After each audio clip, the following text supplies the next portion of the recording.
One of the interesting things that I've noticed, so I couldn't say to, Swedish language press, I think there's misinformation and certainly mistakes in any kind of form of media. What I notice looking from the outside and English language coverage of Sweden is that right now a lot of publications in English on the right are looking for kind of bad news about Sweden, especially related to refugees. And so anything that they can take and push out there, they're going to do that. So I've certainly seen stories that exaggerated things that have happened in Sweden related to refugees or things that have gotten them completely wrong. So now I think Sweden itself is kind of a target of fake news. And how can we work against this?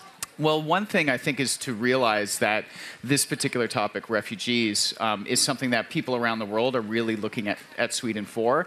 And they're not necessarily looking for the facts about it. I think there are a lot of very partisan people on the left and the right who either want the refugees to succeed or want the refugees to fail in Sweden. And so understanding that the country is now a target for that, and there are people looking for that information to, misconstrue it, is, I think, an important thing. I also think that journalists in Sweden need to realize that, and if they see misinformation spreading about the country, they should act and they should actively, promote the truth around that.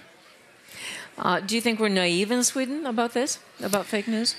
No, I don't think so. I mean, obviously there's interest in it here, and I think perhaps it's been a bit of a wake-up call in the last year or two, as Donald Trump has made a misleading comment about something happening, last night in Sweden, that people are waking up to it.